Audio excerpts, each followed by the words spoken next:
नमस्कार मित्रों, आज हम व्यंजन पे चर्चा करेंगे। स्वर और स्वरों का वर्गीकरण। स्वरों के वर्गीकरण को कितने भागों में बांटा गया है और इसके उपभाग भी कितने कितने होते हैं, इन सब बातों का अध्ययन हमने पूर्व वीडियोज के अंदर कर लिया है। मित्रों, स्वरों का वर्गीकरण आपको पढ़ना हो तो आप पूर्व वीडियोज को देखिए। मित्रों, तो आज हम व्यंजन पे चर्चा करते हैं। वे वर्ण जिनके उच्चारण में किसी अन्य वर्ण के सहयोग की आवश्यकता होती है, अर्थात स्वरों के सहयोग से उच्चारित होने वाली ध्वनियां व्यंजन ध्वनियां कहलाती है। क्या कहलाती है मित्रों? व्यंजन ध्वनियां कहलाती है। या हम यूं भी बोल सकते हैं, जिन ध्वनियों का उच्चारण करने पर फेफड़ों से उठी श्वास वायु मुख विवर से रुकावट, घर्षण, संघर्ष, अवरोध के बाद मुख से अगर बाहर निकलती है तो उन्हें व्यंजन ध्वनियां कहेंगे। मित्रों, क्या कहेंगे? व्यंजन ध्वनियां कहेंगे। और वैसे देखिए मित्रों, हिंदी वर्णमाला में मूलतः 33 व्यंजन ध्वनियां मानी गई हैं। कितनी ध्वनियां मानी गई है? 33। तो यहां पर देखिए, व्यंजनों की अगर संख्या पूछी जाए तो हमें क्या बताना है? 33 होती है। कितनी होती है? 33। अब देखिए मित्रों, इन व्यंजनों के वर्गीकरण को हम पढ़ने से पूर्व एक साधारण वर्गीकरण कर लेते हैं। क्या कर लेते हैं? साधारण वर्गीकरण कर लेते हैं। अब देखिए मित्रों, यहां पर हम इन व्यंजकों को सर्वप्रथम तो 4 वर्गों के अंदर विभाजित करेंगे। किसके अंदर विभाजित करेंगे? 4 वर्गों के अंदर विभाजित कर लेते हैं। यहां पर क वर्ग, अगर देखिए मित्रों, क वर्ग बोला जाए तो आपको ऐसा समझना है, क, ख, ग, घ और ड़। अब देखिए मित्रों, इसी प्रकार से च वर्ग, ट वर्ग, त वर्ग और प वर्ग। अब वर्ग का मतलब ये हुआ मित्रों, यहां पर क वर्ग के अंदर पहला व्यंजक, दूसरा, तीसरा, चौथा और 5वां व्यंजक। अब इस तरीके से इनके वर्गीकरण को पढ़ने से पूर्व मैंने एक साधारण वर्गीकरण किया है मित्रों। और यह साधारण वर्गीकरण पढ़ने के बाद में आगे जब हम इनके व्यंजकों का वर्गीकरण करेंगे तब हमें पढ़ने में क्या है? सरलता महसूस होगी। तो यहां पर अब यहां से क से लेकर मैं तक जो व्यंजक होंगे उन्हें सप्रस या वर्गीय व्यंजन बोलते हैं। क्या बोलेंगे? सप्रस या वर्गीय व्यंजन। और इनकी संख्या है वो कितनी होती है मित्रों? 25 होती है। 25 किस तरीके से? प्रत्येक के अंदर क्या है? 5 और वर्ग भी कितने हैं? 5। तो यहां पर 5 गुणा 5, तो इनकी संख्या कितनी हो गई मित्रों? 25 हो गई। कितनी हो गई? 25। तो इस तरीके से देखिए मित्रों, क से लेकर मैं तक कितने वर्ण हो गए? 25। या कितने व्यंजक हो गए? 25। अब उसके बाद में देखिए मित्रों, ये रे ले व, इनकी संख्या है वो कितनी होती है? 4 होती है। और इन्हें एक नया नाम क्या दिया गया? अंतस्थ व्यंजन दिया गया है। क्या नाम दिया गया है? अंतस्थ। उसके बाद में देखिए मित्रों, से है, इनको नया नाम क्या दिया गया है? उष्म या संघर्षी व्यंजन। क्या नाम दिया गया है? उष्म व्यंजन या संघर्षी व्यंजन। इन सभी भी देखिए मित्रों, हम विस्तार से चर्चा करेंगे। एक बार तो हम इसकी एक स्ट्रक्चर या ढांचा बना रहे हैं, उसके बाद में प्रत्येक पर हम विस्तार से क्या है? चर्चा करने वाले हैं। उसके बाद में देखिए मित्रों, यहां पर अगर सप्रस व्यंजनों की संख्या पूछी जाए तो 25 बतानी है, जबकि सप्रसी व्यंजनों की संख्या अगर हमें पूछी जाए तो 16 करनी होगी। कितनी करनी होंगी? 16। 16 किस प्रकार से? सप्रस व्यंजन में से अगर हम इन 9 को घटा देते हैं, क्या है? इन 9 को घटा देते हैं तो हमारे पास सप्रसी व्यंजनों की संख्या शेष रहेगी। अब देखिए मित्रों, यहां पर सप्रसी के अंदर एक तो च वर्ग नहीं होता है सम्मिलित। कौन सा वर्ग नहीं सम्मिलित होता है? च वर्ग। और जबकि क, ट, त और प, इन सभी के पंचम वर्ण क्या है? पंचम वर्ण क्या है? सम्मिलित नहीं होते हैं। तो इसलिए सपर्शी व्यंजनों की संख्या है वो 16 होती है। कितनी होती है मित्रों? 16 होती है। अब इसका नाम उष्म और अंतस्थ व्यंजन किस प्रकार से पड़ा, हम इस पे विस्तार से चर्चा करेंगे मित्रों। एक बार आप इस ढांचे को पढ़िए। अब यहाँ पर देखिए 25, 4 और 4, इस तरीके से इसकी संख्या है वो क्या है? 33 हो गई है। तो मूल व्यंजन है वो कितने होते हैं? 33 होते हैं। अब देखिए मित्रों, व्यंजन के बारे में अगला क्वेश्चन क्या पूछा जा सकता है? हिंदी वर्णमाला में वर्णों की संख्या होती है, वर्णों की संख्या अगर हमें पूछी जाए तो 44 करनी होगी, क्योंकि यहां पर मित्रों 33 तो व्यंजन होते हैं और 11 क्या होते हैं? स्वर होते हैं। तो स्वर प्लस व्यंजन क्या बनते हैं? वर्ण। तो यहां पर इसकी संख्या कितनी हो गई? 44 हो गई। लेकिन कुल वर्णों की संख्या अगर हमें पूछी जाए तो 52 करनी होगी मित्रों। कितनी करनी होंगी? 52 करनी होंगी। वो किस प्रकार से? यहां पर देखिए, स्वर कितने होते हैं मित्रों? 11। व्यंजन कितने होते हैं? 33। अयोग वह है, ए का अर्थ क्या है? नहीं। योग और वह का अर्थ वहन, जो न तो स्वर के अंदर गिना जाता है, न ही क्या है व्यंजन के अंदर गिना जाता है, इसे अयोग वाह्य कहते हैं। अर्थात उच्छिप्त क्या है? उच्छिप्त। और उच्छिप्त यहां पर इनकी संख्या कितनी होती है? 2 होती है। कितनी होंगी? 2। तो यहां पर देखिए मित्रों, जो कै का पंचम वर्ण है, पै का क्या है? कै का पंचम वर्ण, और यहां पर जो बिंदी है वो क्या है? कै, खे, गे, अड़े, और अड़े के क्या है? आगे बिंदी है। और अगर इस बिंदी को हम नीचे लगा देते हैं तो उसको हम उच्छिप्त व्यंजन कहेंगे। क्या कहेंगे? उच्छिप्त व्यंजन। और इनकी संख्या है वो 2 होती है मित्रों। कितनी होती है? 2 होती है। और इसका प्रयोग कहां पर होता है, कहां पर नहीं होता है, इस पे भी हम चर्चा करेंगे मित्रों। और इसका उच्चारण है वो अड और अड होता है। अब संयुक्त व्यंजन और इनकी संख्या पूछी जाए मित्रों तो 4 होती है। कितनी होती है? 4, 6, 3, गे, स्र। तो इस तरीके से इनका टोटल योग करते हैं तो इनकी संख्या कितनी होती है मित्रों? 52 होती है। कितनी होंगी? 52 होंगी। उसके बाद में देखिए मित्रों, जो संयुक्त व्यंजन है वो किन 2 के योग से मिलकर बना होता है? क्षय, कै, हलंत और धन से मिलकर बना होता है। जबकि त्रय किन 2 से मिलकर बना होता है? तय, धन, तय और हलंत रे से मिलकर बना होता है। गे, और गे का उच्चारण किस प्रकार से किया जाता है मित्रों?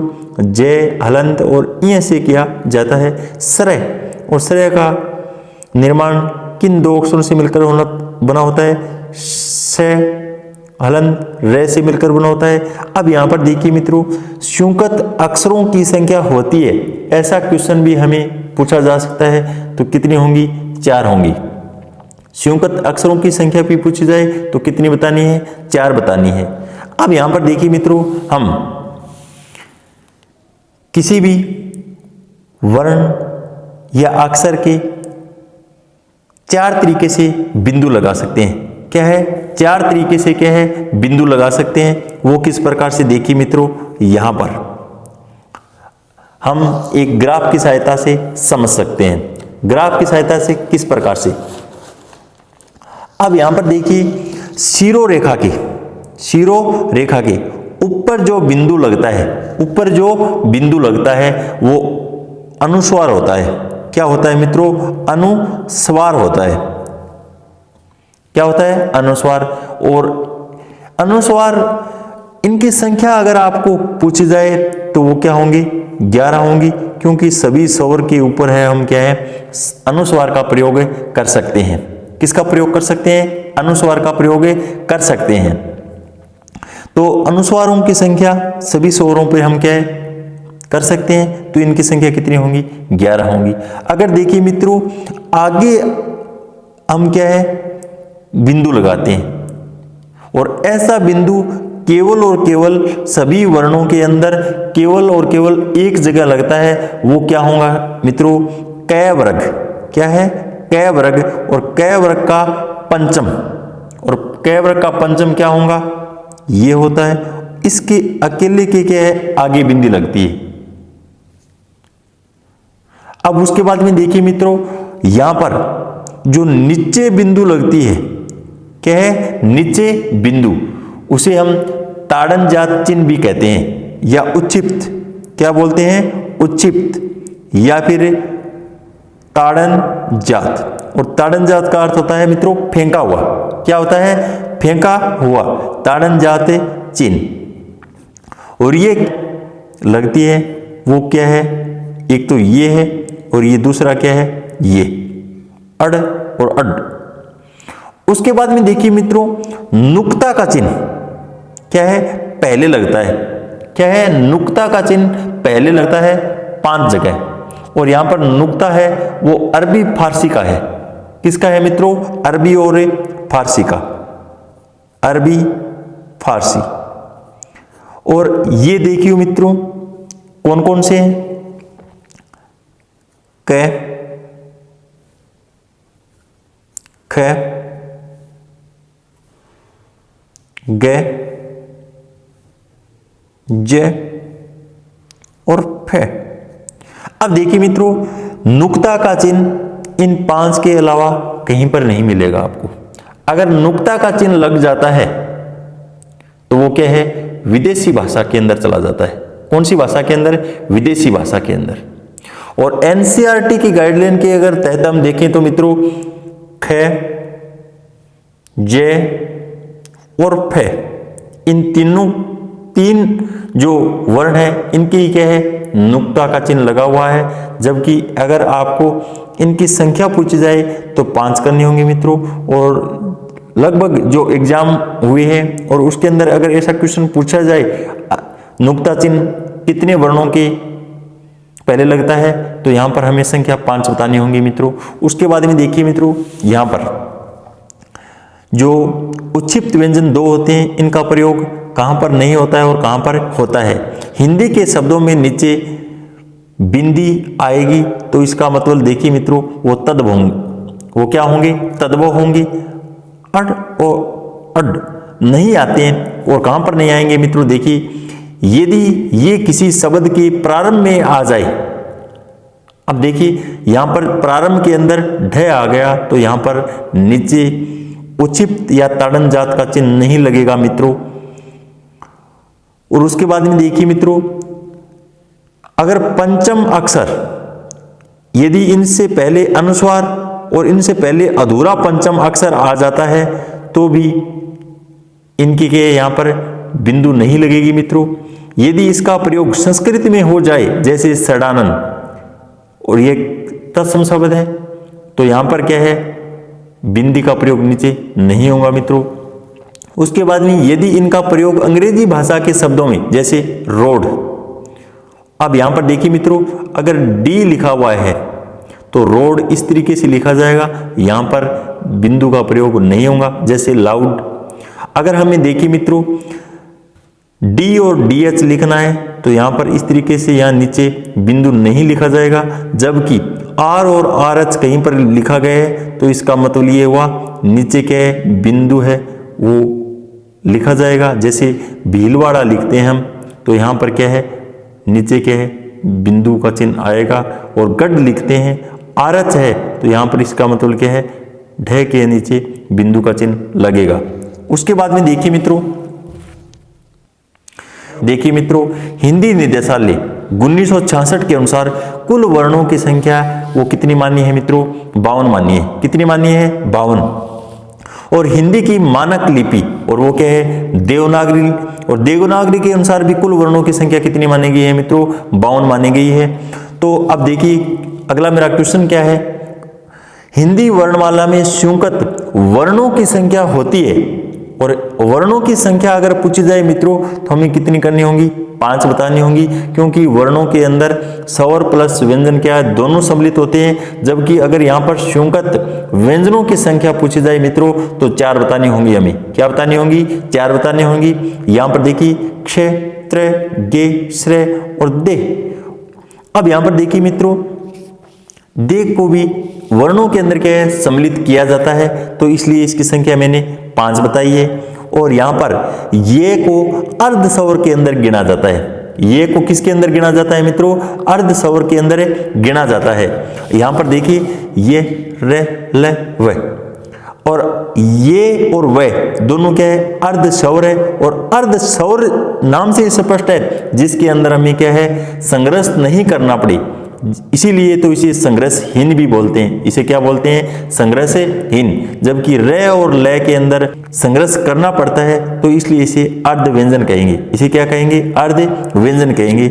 नोट के अंदर देखिए मित्रों, दे से मिलकर बना होता है। जैसे ये अर्ध स्वर होने के कारण संयुक्त व्यंजनों में नहीं गिना जाता है, लेकिन संयुक्त वर्णों में क्या है? गिना जाएगा। तो इसीलिए संयुक्त वर्णों की संख्या अगर पूछी जाए तो वो 5 करनी होंगी हमें, और संयुक्त व्यंजनों की संख्या पूछी जाए तो 4 बतानी होंगी मित्रों। उसके बाद में देखिए मित्रों, हम व्यंजनों का वर्गीकरण पढ़ेंगे, और व्यंजनों के वर्गीकरण को पढ़ने से पूर्व हम इनको 2 आधारों पे बांट के पढ़ेंगे। एक तो उच्चारण स्थान और एक प्रयत्न के आधार पर। तो अब अगले वीडियोज के अंदर हम इनको विस्तार से समझेंगे। तब तक के लिए धन्यवाद मित्रों।